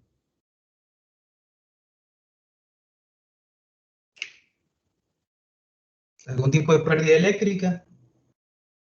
Resistencia interna del motor. Exacto. Parte de eso se pierde en forma de R cuadrado en las bobinas. ¿Ya? Estas bobinas, por más que sean conductoras, el cobre tiene una resistividad, y si tomas en cuenta el calibre, que sería como que el área transversal, y qué tanto utilizaste, que será la longitud, eso va a tener una resistencia que no es trivial y que aporta a la pérdida. ¿Qué otra pérdida más eléctrica se tiene? Recuerden un poco lo que vieron en electrotecnia, por ejemplo, en transformadores. No sé si se alcanza a ver cómo es el núcleo de donde está la bobina. Corrientes parásitos. Ajá. Y cómo yo no elimino, pero sí cómo atenúo eso. Con placas, como en forma de planchas. Exacto. Si yo pusiera como un solo bloque, que eso no se ve en casi ningún motor, eh, tengo más área para que puedan recorrer esas corrientes parásitas, pero cuando yo divido el núcleo en placas de este acero eléctrico, que es acero al silicio, aisladas entre sí, entonces el área queda más pequeña. Entonces las corrientes ya van a ser más pequeñas porque tienen menos área disponible para recorrer. Hay otro tipo de pérdida que también se ve en transformadores, que es las pérdidas de núcleo. Eso que lo que mencionó el primer compañero se llama pérdidas de cobre, que es por la resistencia del devanado. Luego, lo que estamos hablando ahora son las pérdidas del núcleo, que hay de dos tipos. La que mencioné hace un rato, que es las pérdidas por corrientes parásitas. Luego también deben recordar las famosas curvas de histéresis de los materiales. Hay unos que tienen una histéresis demasiado grande, otros que tienen una histéresis muy pequeña. ¿Cómo ustedes notan eso? Por ejemplo, una histéresis grande quiere decir que tú tomas un electroimán, lo alimentas, lo dejas de alimentar y aún así se queda imantado. Porque recuerden, estos dipolos que hay dentro del material que lo pueden imaginar como pequeños imanes, ¿verdad? Un material que no está imantado, estos están en posiciones aleatorias, de tal modo que al final se cancelan los campos, ¿ya? Pero cuando ustedes alimentan o hacen una bobina alrededor de ese material y lo alimentan con corriente, ¿verdad? Los dipolos se direccionan. Pero si el material tiene mucha histéresis, va a costar que cuando ustedes dejen de alimentar, esos regresen a su posición original aleatoria. Algunos de estos dipolos se quedan direccionados y que sí que queda algo de campo remanente. Y, por ejemplo, en máquinas eléctricas como el transformador o el motor, donde esta bobina, a lo que va cambiando el contacto, tiene que cambiar la dirección de la corriente. Eso quiere decir que si necesita cambiar la dirección de campo, en ese material. Si tiene mucha histéresis, le va a costar. Hay parte de la energía que se pierde solo en cambiar la dirección y luego que se quede en esa nueva dirección, que es lo que se ve como que el ancho de histéresis. Entonces, eso depende mucho del material. Casi siempre se utiliza acero al silicio, pero dependiendo de la calidad de ese acero al silicio, va a depender la histéresis. ¿Ok? Bueno, de lo que veo aquí es el tema de potencia. La potencia mecánica está expresada en torque por velocidad. En sistema internacional es torque en newton metros por velocidad en radianes por segundo para el cálculo. Para ingeniería, obviamente, estamos acostumbrados más a hablar de RPM, que es más intuitivo, pero ya cuando queremos hacer el cálculo y que nos salga en watts, sería torque en newton metros y velocidad en radianes por segundo. O aquí, por ejemplo, si la velocidad la van a poner en RPM, pueden utilizar estos valores que están aquí para que les salga en un caso en watts y en este otro caso, bueno, en ambos casos va a salir en watts, dependiendo del torque que utilicen. ¿Ya? Ahora, esa es la potencia mecánica. La potencia eléctrica en un motor DC es fácil. Cuando tienes corriente continua y no tienes que lidiar con lo de los ángulos de desfase, ¿cuál sería la potencia eléctrica? ¿Cómo la calcularías? ¿Alguien? ¿Potencia eléctrica? En Corriente corriente por continua. voltaje. Exacto. Entonces ya tienes las dos potencias, potencia eléctrica y potencia mecánica. Y el rendimiento sería, ¿qué tanto yo obtengo de potencia mecánica por una potencia eléctrica ingresada? Que es lo que se ve más adelante, creo que no sale aquí. Pero es esa tasa, es la tasa de potencia mecánica para potencia eléctrica. Y multiplicada por 100 si lo quieres ver como porcentaje sobre 100%.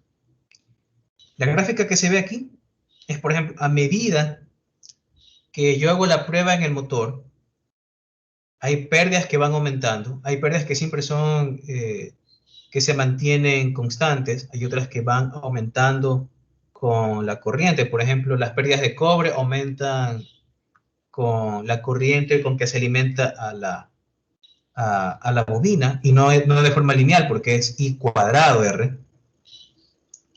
Hay otras pérdidas que son un poco más constantes, ciertas pérdidas mecánicas, y el rendimiento va aumentando hasta un punto en que llega a un máximo. Y a partir de ahí puede bajar si es que se sigue haciendo prueba en el motor.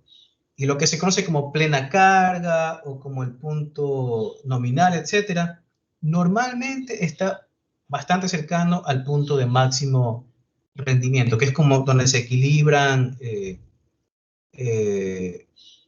se tiene mayor rendimiento porque se equilibran las pérdidas, donde no se tiene tanto calentamiento del motor, así se equilibra el calentamiento con la tasa de disipación, etcétera. Entonces, unas curvas como estas ustedes van a obtener ahora en el programa.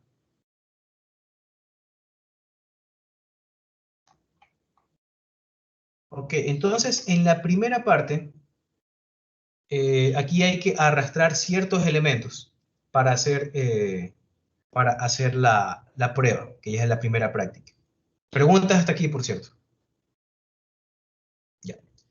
Entonces, primero que debemos arrastrar dos módulos de motor de impulsión dinamómetro, donde uno se va a utilizar como el motor y el otro como el dinamómetro, el que realiza la prueba. Y también se va a necesitar, aquí no se menciona, pero se va a necesitar la fuente.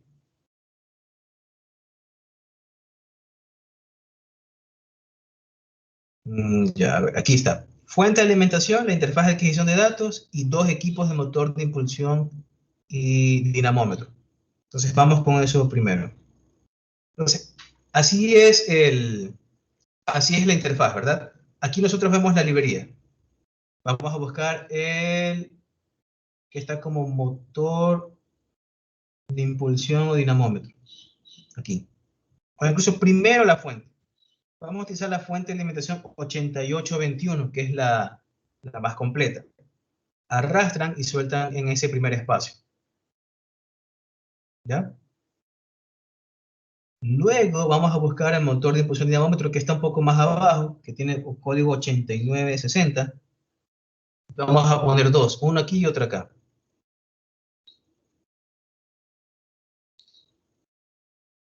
¿Ya? Luego necesitamos el sistema de adquisición de datos. Voy a poner el último que se llama interfaz de adquisición y control de datos. Y lo voy a poner acá. ¿Sí me siguen hasta ahí? Si ustedes quieren más detalle, aquí pueden usar el zoom. Como ya no tengo que incluir ningún módulo, puedo desplazar para allá para tener más espacio y poder ver aquí lo que tengo.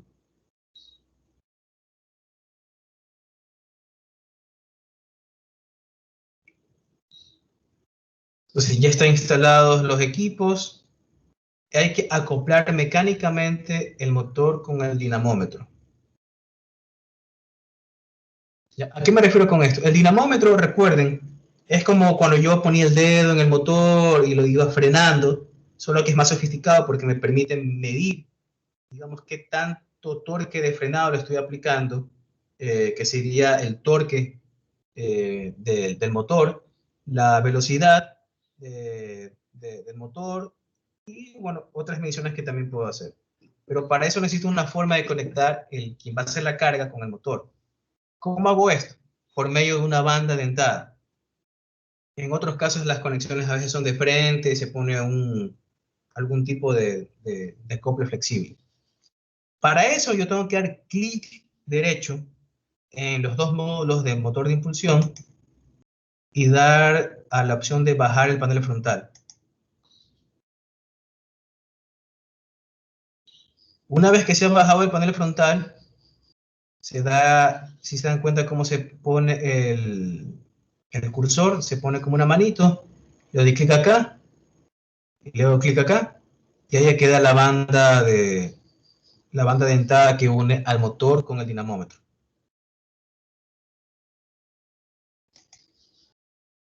Clic derecho otra vez y le doy a subir el panel frontal.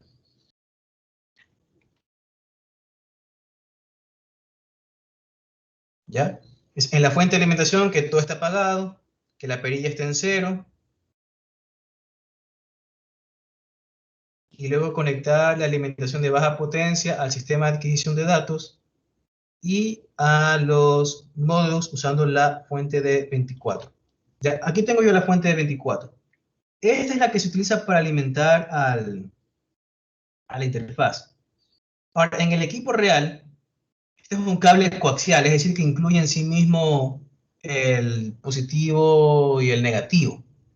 ¿Ya? O mejor dicho, bueno, como es 24, es AC, sería como un neutro y línea viva. Le incluyen un solo cable. Y para seguir conectando más, no es como los cables banana que tú sales de aquí mismo y le sigues conectando. No. Esta fuente de aquí se conecta en daisy chain. Por eso si ves que el que recibe tiene aquí otro conector, como para sacar otra conexión y alimentar a otro módulo. En este caso, el módulo que se va a alimentar es el del dinamómetro. Este va a ser el que haga de motor y el de acá va a ser el dinamómetro. Entonces, el que va a ser el dinamómetro solo necesita la conexión esta de 24 voltios porque es solo para alimentar a la instrumentación que me muestra el torque y la velocidad. Entonces, no saco de aquí mismo, sino que saco el otro conector que sea dispuesto para eso y en cualquiera de los dos. Aquí, por ejemplo. ¿Ya? Con eso ya he conectado el sistema de adquisición de datos y acá. Y yo puedo comprobar, porque como este tiene su propio botón independiente, si le doy clic, se enciende un foquito aquí, se enciende el foquito acá y la pantalla. Apago.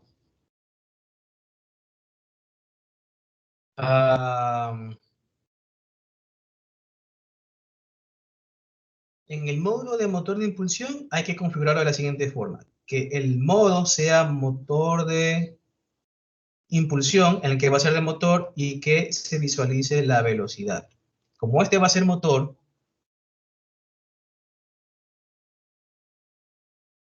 aquí el modo tiene que estar como motor de impulsión, ya está ahí el switch de ese lado, y que lo que se observe aquí sea el velocidad.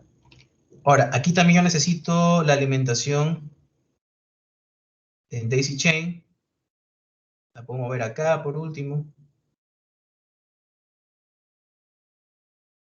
de aquí a acá,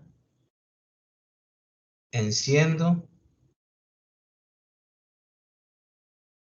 y aquí configuro que me dé velocidad. Entonces ya está, motor de impulsión y velocidad. En el que va a ser utilizado como dinamómetro, tengo que hacer esto. El modo DIN de dinamómetro. Control de carga que sea manual, con perilla. Que la perilla esté en el mínimo a la izquierda y que el visualizador sea de par o torque. Entonces, aquí el modo dinamómetro, lo cambio. El tipo de control manual ya está y la perilla de manual está en mínimo.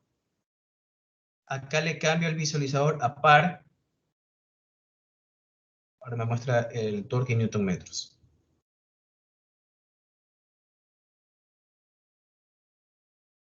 Ya. Ahora, antes de eso, vamos a tratar de hacer la conexión que se ve aquí. A ver, aquí les pido más o menos interpretar qué significa cada cosa. ¿Esto aquí qué significa? ¿Alguien? ¿Qué significa esto? Una fuente variable. Bien. ¿Esto de aquí?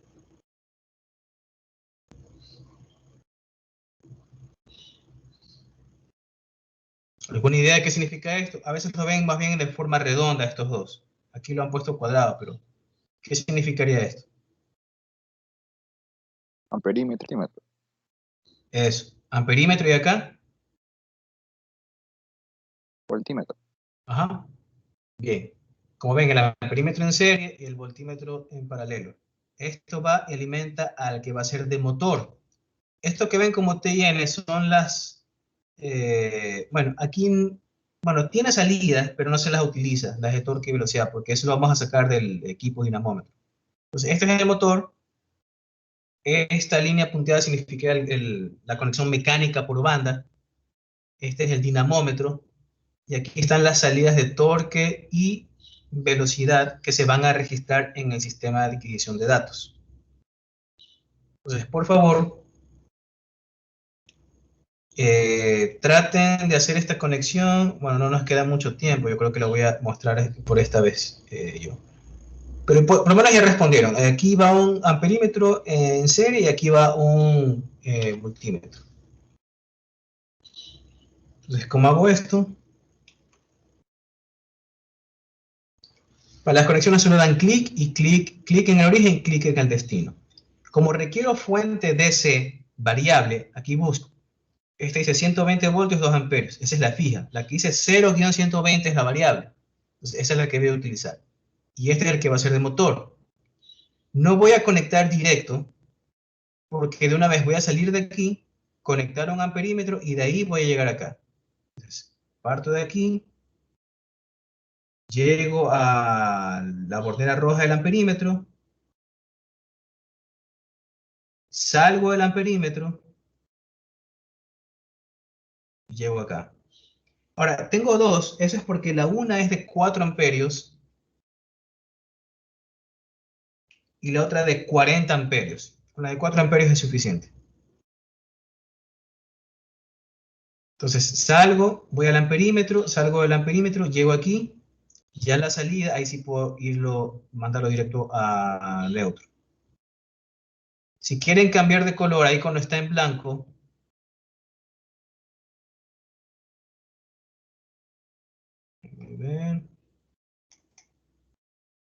cambiar de color, le dan clic derecho al cable, cambiar color, y eligen algún color aquí.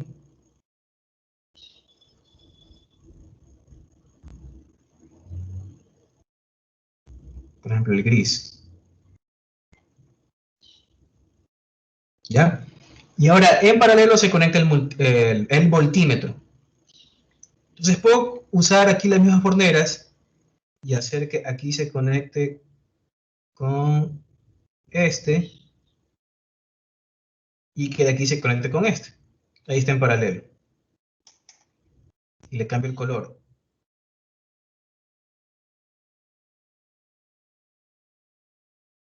Entonces con eso ya están las conexiones eléctricas. Salida DC, amperímetro, al motor y luego regreso. Siempre para que no se confundan, traten de, digamos, conectar lo que está afuera y luego van conectando lo que está en paralelo.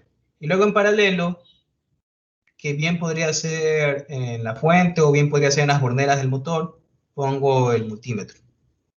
Ya solo queda conectar la medición de torque y velocidad. Eso sale del que está como dinamómetro. Aquí ustedes ven, tiene salida par y salida velocidad. Esos son cables más pequeños que van al sistema de adquisición de datos, donde yo ya tengo un par de conectores para recibir esas señales. Están por aquí.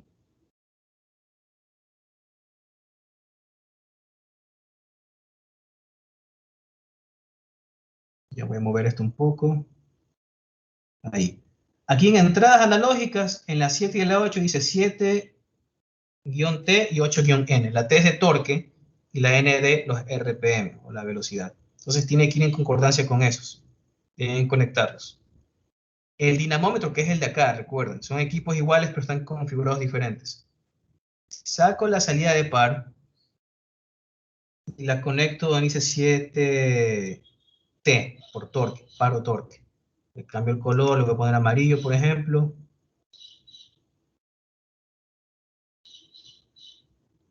Y hago lo mismo con la velocidad.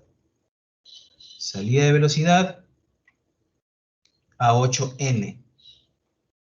Le cambio el color, clic derecho al cable, ponerle azul. ¿Ya? Ahora, con eso no basta.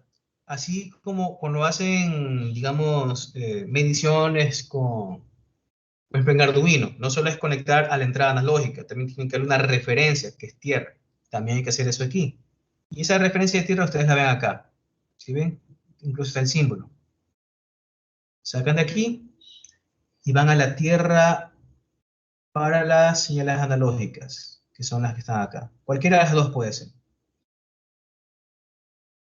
Conectan ahí, pueden cambiar el color.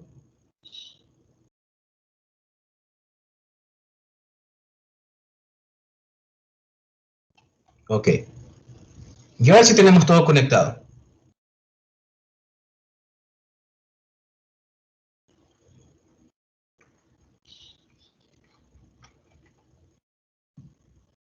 Entonces, ahora sí, enciendo la fuente de alimentación con el interruptor principal y hay que ajustar la perilla de control de voltaje hasta que el motor gire a una velocidad de 1500 RPM.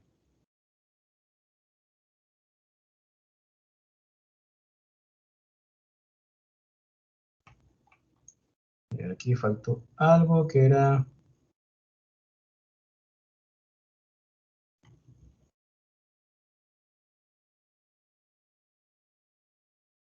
Sí, estamos bien.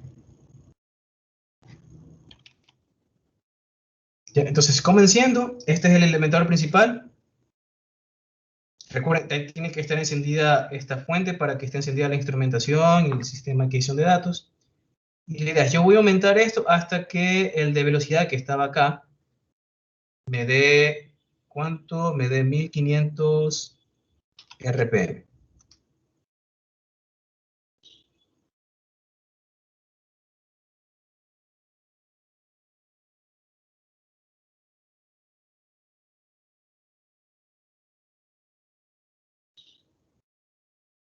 Y me pasé.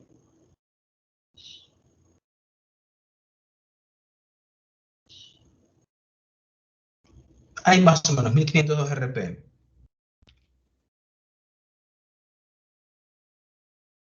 Luego en el dinamómetro, el control de carga,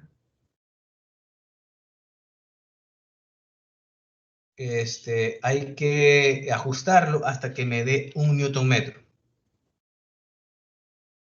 Es decir, aquí, esta perilla, la que dice manual, que está dentro del cuadrito de dinamómetro, la voy a aumentar hasta que aquí me marque 1.00.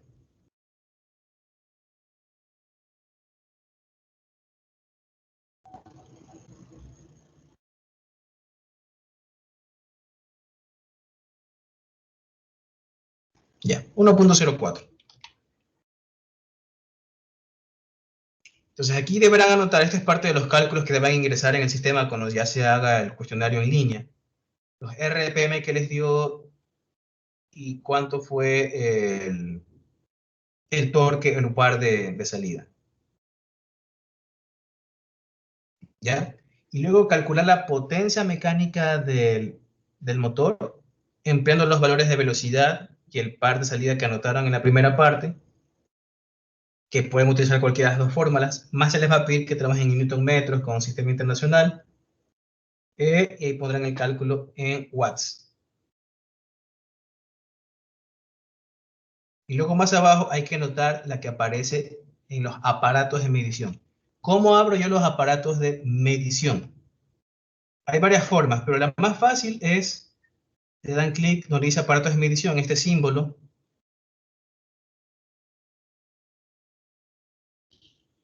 Y aquí les va a aparecer unas ventanitas con unas pantallitas. Cada una de estas pantallitas es configurable.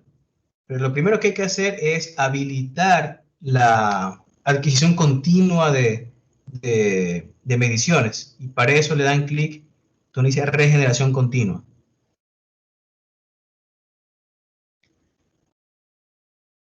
Entonces, ahí donde por defecto yo tengo el voltímetro 1, la corriente 1. Aquí puedo configurar, por ejemplo, ya tengo por defecto donde dice entrada analógica 7T y la 8N, que es para torque y velocidad. Le doy clic en este cuadrito, que es el cuadrito superior izquierdo, con eso los activo. Y me está dando la medición de torque y de velocidad. Aparte, yo puedo mostrar, por ejemplo, aquí la potencia eléctrica, que es voltaje 1 por corriente 1, en la esquina de aquí. Y acá más adelante sí ven que tienen PM, que es potencia mecánica, y que multiplica a las entradas analógicas 7 y 8, que son la de torque y velocidad. Y hace también los ajustes de unidades para que me dé directamente en watts. Aquí están las unidades. Yo también lo enciendo. Entonces, el cálculo que ustedes hayan hecho de ese punto de operación lo deberán comparar con esta medición de potencia mecánica.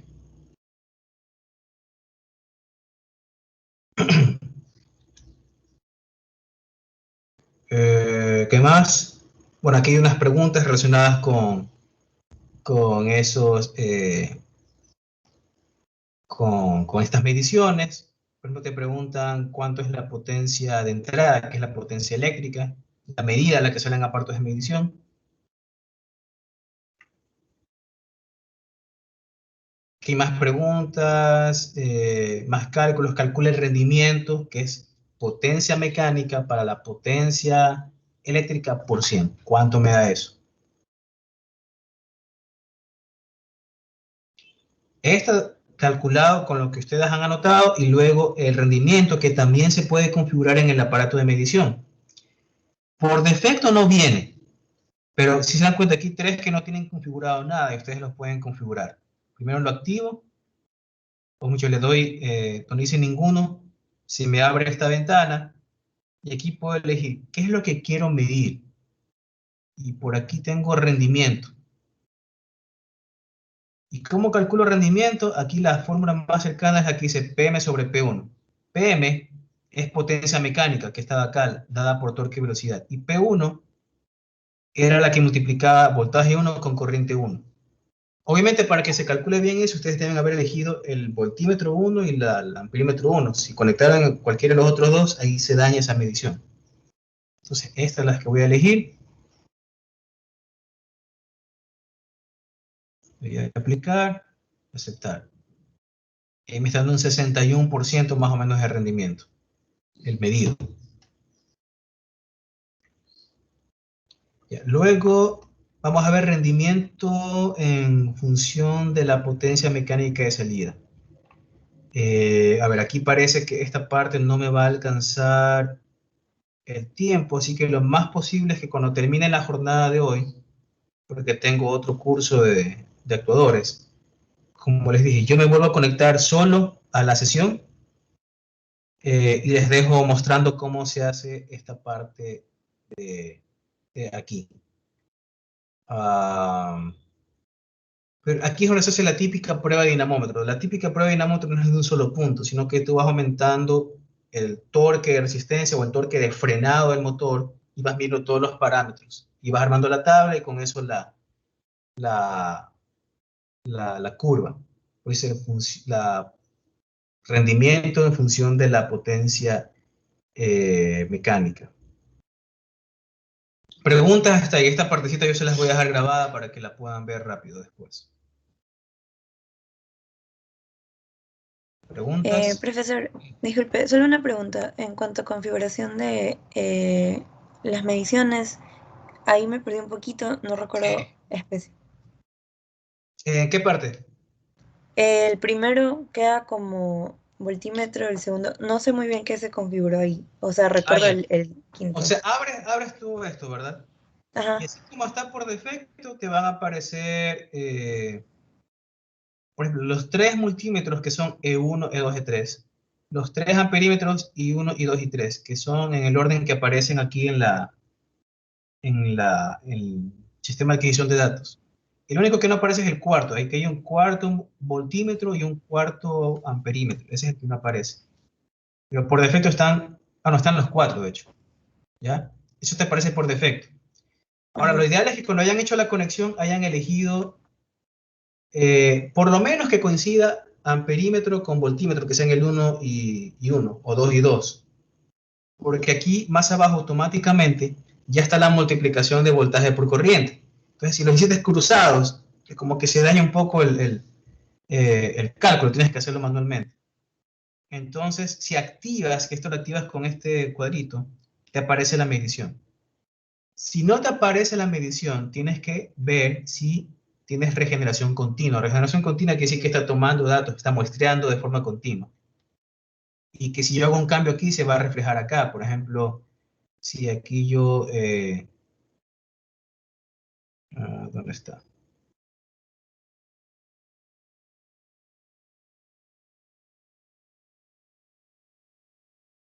Ya, si aquí, por ejemplo, le cambio, ahí se ve, ahí cambiaron los datos en tiempo real. ¿Ya? Entonces Sí. tiene que estar regeneración continua, haber activado aquí el que mide la potencia eléctrica, básicamente. Por defecto ya está, aunque no encendido, el que me muestra torque y velocidad, que están acá como AI7T y AI8N. Entonces solo los activas, nada más. Más abajo ya tienes también por defecto potencia mecánica, en función de torque y velocidad, solo lo activas. El que tocó configurar es el de rendimiento. Te lo muestro acá, por ejemplo, en otro. Aquí hay uno que está así, igual que acá, sin configurar. Le das clic donde dice ninguno y tú eliges qué es lo que quieres medir. En su momento elegí rendimiento. Y luego acá me muestra varias formas de calcular el rendimiento. El que más se acerca a lo que queremos es de la tasa de potencia mecánica para P1, que en este caso ya sabemos era la potencia eléctrica, voltaje 1 por corriente 1. Suponiendo que usaron los medidores 1. Y eso, ahí nomás le dan aplicar y aceptar. Y con eso ya te aparece aquí la medición de rendimiento que te lo da en porcentaje. ¿Sí quedó claro? Listo. Sí, Ya, gracias. ok. Listo, chicos. Entonces, disculpen que me haya tomado las 2 horas. Ya esto se irá ajustando en el resto de prácticas. Estén pendientes en Teams. Yo ya cuando termine todas mis clases, que tengo clases hasta las 6, voy a subir el otro pedacito que faltó de la práctica explicando todo, cómo sacar los datos, los gráficos, etcétera. Lo voy a hacer lo más corto posible para que no sea tan pesado de ver. Si no hay más preguntas, eso sería todo por hoy. ¿Ya? Luego les paso el horario de acceso al programa, porque obviamente no alcanzamos a terminar todo. Aquí tengo otro curso de actuadores, por lo tanto, se generará un nuevo código y cuando quieran ir al programa ya no van a poder, por si acaso. Pero ya luego trataremos de ver cómo abrir el programa para que puedan terminar. Bueno, si no hay preguntas, eso sería todo. Y terminamos por hoy. Nos vemos la siguiente semana. Listo. Hay que recuperar la de la siguiente semana, ¿verdad?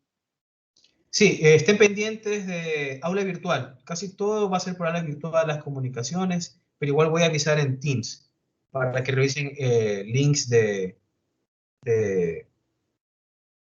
¿cómo es? De encuestas para que puedan elegir el horario o el mejor horario para recuperar las pérdidas de los lunes. Listo. Ok, nos vemos la siguiente semana. Gracias.